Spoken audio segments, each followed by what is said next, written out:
The recent shooting death at an Oklahoma high school football game was a rare and tragic event. Thousands of games are played each year without incident. And yet this incident was serious enough to warrant changes in who can attend the games and what they can bring into the stadium with them.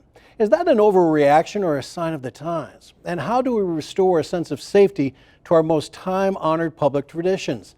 Well, that's the topic of this week's in-depth conversation with moderator Susan Cadeau and her panel of guests.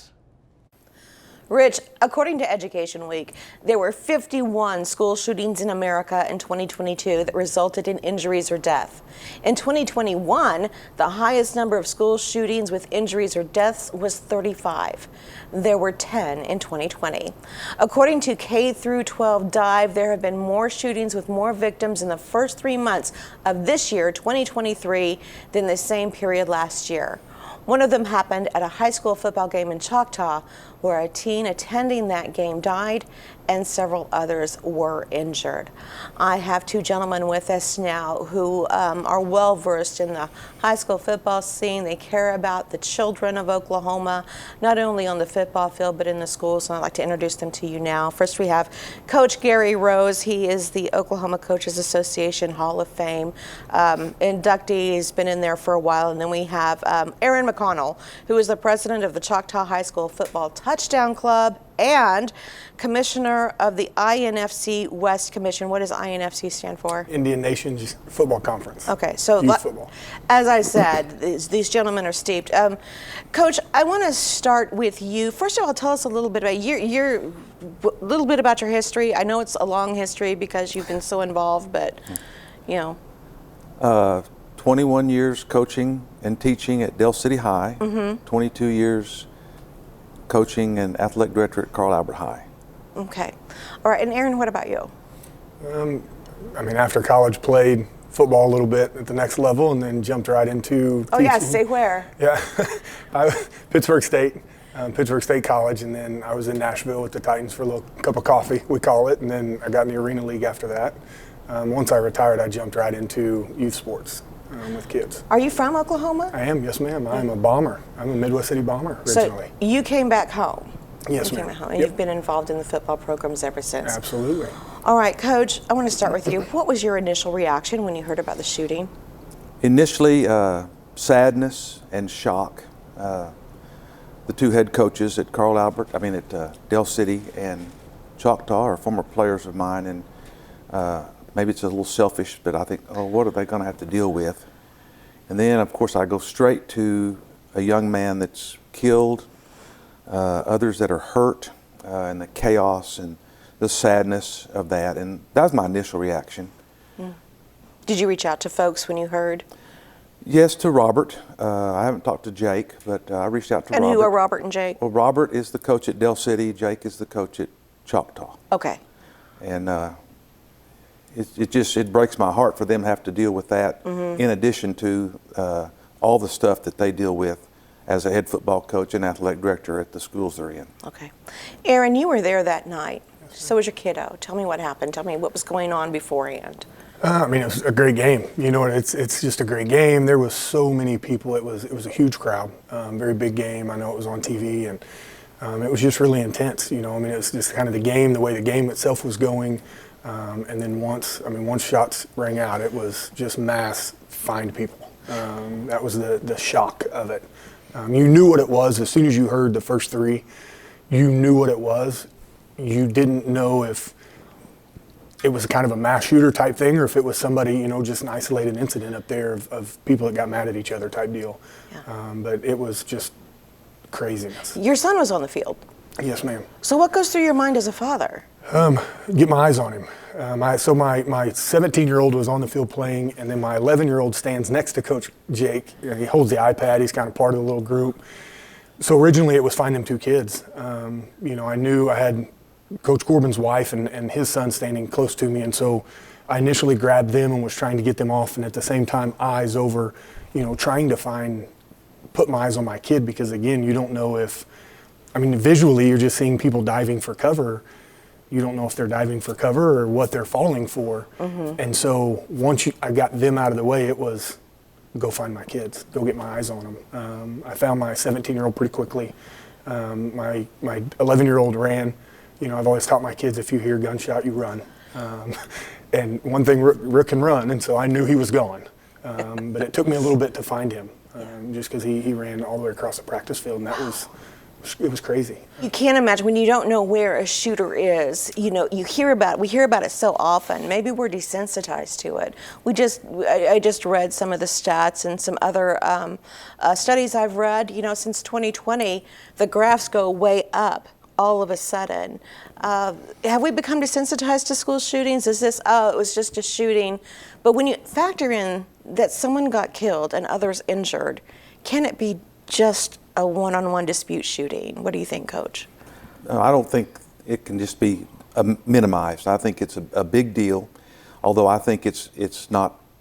I mean, my thought goes, I coached and played 52 years and never encountered that. So is it safe at high school games? Yes, but it's not, because this is a reality that we have to face and we have to deal with. And so I think it's a very critical thing, and that the stats you quote bother me a lot.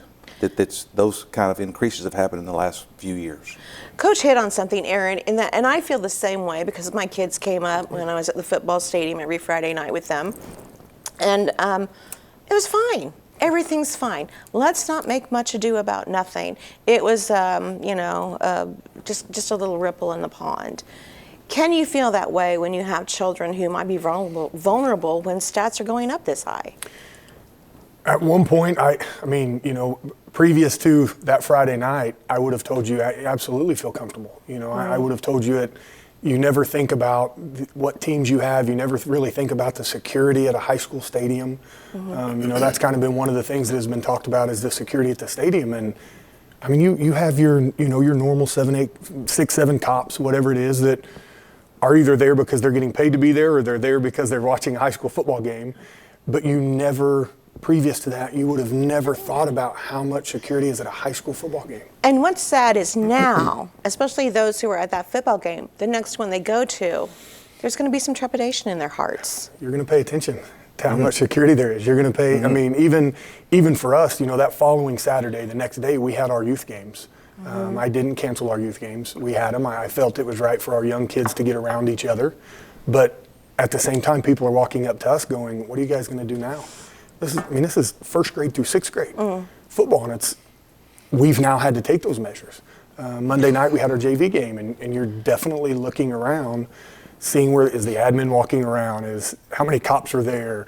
They're wanding at gates. You know, we've ordered metal detectors that are $100,000 to outfit the school with metal detectors now, and so you're now paying attention to those things that you never before would have even. There could have been 20 cops, and you never would have noticed how many cops were there. You don't expect that in a state like Oklahoma in our history. I mean, we're not Texas, but Texas. We're Friday Night Lights here in Oklahoma. It's a big deal. Everyone cares and loves about. This is not going to quash anyone going to high school football games, right? I hope not, because I think there's a great deal of value in that activity, as well as all the things that happen at high schools and other schools. Correct. But I think you have to be aware, and you have to begin to take measures to make sure. I mean, I had 3 kids, all in sports, coached hundreds, and their safety was an issue. But this kind of alerts you deeply that we may need to do more. Let's make sure they're safe.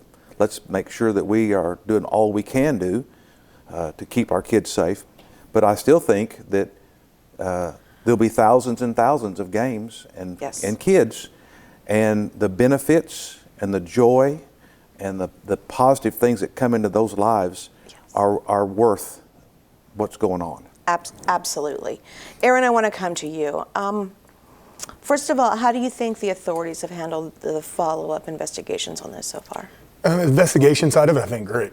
I mean, I think they have done, for something that you never thought you were going to have to deal with, I think they've done great. You know, no matter how much training or how much you talk about what we would do if this happened, when you get into it, I think they've done a great job of not only protecting the kids moving forward, but investigating what all happened previous to that night and that night. So, and I want to get parents' reaction from you, because I know you're hearing from parents who are in the thick of it with you. And I also want to get the reaction to the game being taken away from Choctaw High School and being played in Moore. Don't start laughing. So as there's so many different reasons for me that it bothers me, and the reactions I have at different levels, from touchdown club president to the financial side of it, to having a junior and best friends with seniors, and it's a home game. The things that we've done at our stadium between the Jumbotron and the lights, and how great it is to play, and getting another game at our, it upsets you as a parent to get that game taken away on one hand, and on the other hand, I just want my kid to play, and I know our kids just want to play football. So, Jake or Coach Corbin always says, we'll play in a parking lot, a field, a backyard, it doesn't matter, let's just play. And so when you look at it and you try to stay positive in everything you can, because there's a ton of negatives if you wanted to focus on it, trying to stay positive, our kids are getting to play football, but they're not getting to play at home. And I think that being taken away by the other school is a little bit unfair. We don't want to create an atmosphere of fear, right? But Coach, if you were still coaching and this happened at your game, what would you be telling your players? I've thought about that a lot, and there's a lot that goes through my head there, but I think the biggest thing is that we need to love each other, we need to pull together, care about each other, care about our opponents. I don't know the answer. It's a complicated issue, but there's a lot can be done if kids and parents are involved with each other and love each other and get to know each other's story. You said it's a complicated issue, and in every single one of these studies I read, I'm so interested in this, mental health comes into play. Now, this was a one-on-one dispute. It appears to be so. So it's not like someone came in with the intention of shooting up a football game. Right. But are there mental health issues at play with kiddos? Have you seen through the years things getting more intense for children? Of course there's mental health issues. I think that's always been true. And I think it's gotten worse as time goes on, because I think we don't give that enough attention sometimes. But I think the best thing I could do for my kids, my coaches, in the situation where I was, to say, listen, pay attention to your kids, get to know your kids, talk to your kids outside of football and about life. And when the adults do that, they learn maybe some of the things that could come up can be intercepted. I don't think you can prevent it all. I think you just do the best you can with the situation you're in right where you are. And what about mentorship programs for children who are in sports? Tend to have support from parents already, for the main part, I believe. What about children who are not involved in sports? You don't have those role models to look up to. What more would you like to see happen for them? Aaron, I'll go to you. That is something I feel like as an athlete, you have that locker room, you have those bus rides, you have that time together with your team. But the kids that are not in sports, their time comes from outside influences around the city, or, idle hands. They just have too much time outside of school. And I think that is a huge thing that, the Big Brothers Big Sisters is a great program. We need more programs like that, not only in the young ages, but figuring out how to communicate with the high school age kids that don't have that teammate, that doesn't have that coach. As an athlete, it's very simple to give your coach a call and, hey, can we go have breakfast? Hey, can we, I want to come talk to you. But the kid that doesn't have that and he can't go home and get it, who's he going to call? Who does he get to talk to about the problems and the things that are going on in his life? I definitely think we need to do a better job with that side of the non-athletic kids. It's funny how this takes us into education. All teachers have contacts with these kiddos.